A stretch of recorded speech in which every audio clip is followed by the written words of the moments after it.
10LS série 41. Question 1. Ajoute des parenthèses pour obtenir le résultat souhaité.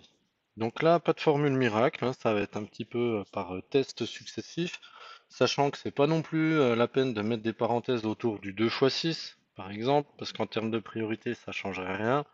Donc c'est des essais qu'on n'est pas obligé de faire. Là où ça changera quelque chose au niveau des priorités, c'est par exemple autour du 5 plus 2, autour du 6 plus 1, et puis bah, évidemment les deux à la fois. Et c'est d'ailleurs cette dernière version qui fonctionne. On teste avec le calcul mental, hein, ça fait 7 fois 7, 49, avec les parenthèses. La ligne 2, 15 moins 8 moins 2 égale 9. Où est-ce qu'il faut rajouter des parenthèses pour que ça fonctionne? Alors on peut déjà tester sans parenthèses, hein. 15 moins 8 ça fait 7, 7 moins 2 ça fait 5, donc ça va pas. Voilà, et puis là encore, si on les met autour du 15 moins 8, comme c'est de toute façon la première soustraction qu'on est censé faire, puisqu'on fait de gauche à droite, ça change rien. Donc c'est autour de 8 moins 2 où ça peut changer quelque chose. Et c'est validé par le calcul. 8 moins 2 égale 6, 15 moins 6 égale 9. Voilà. Et de la même manière, on peut apprendre un peu à viser juste, alors pas forcément du premier coup, mais en tout cas à éliminer des positions de parenthèse que c'est même pas la peine de tester parce que si ça change rien, ça vaut pas le coup. Alors ici, là où ça va fonctionner, c'est si on entoure la dernière division, puisque s'il n'y avait pas les parenthèses, on devrait les faire de gauche à droite, et là, le fait de les rajouter au bout, ça change l'opération et donc le résultat. Et ça fonctionne aussi si on rajoute une paire de parenthèses sur le 5 plus 5. Et puis pour finir, 150 divisé par 5 fois 5 plus 5, alors là, pareil. Il y a des endroits où c'est pas la peine de mettre les parenthèses. Par exemple, autour du 150 divisé par 5, ça sert à rien.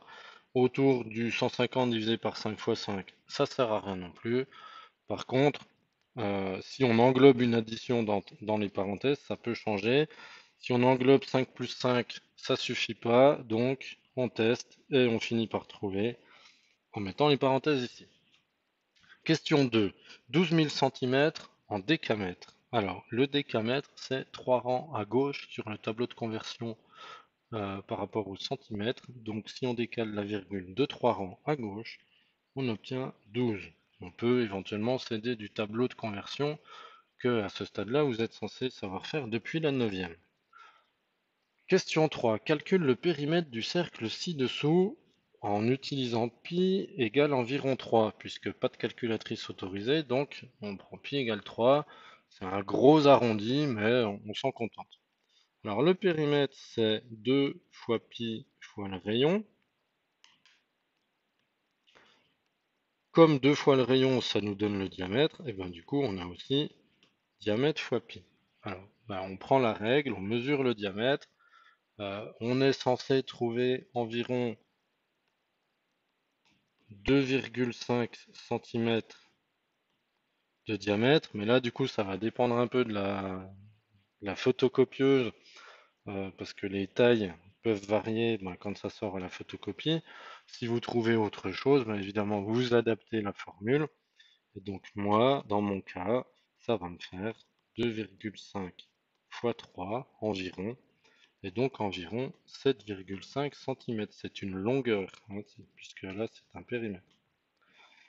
Et question 4, 10 puissance 6 mm² à convertir en mètres carrés. Alors, entre le millimètre et le mètre, il y a 3 unités.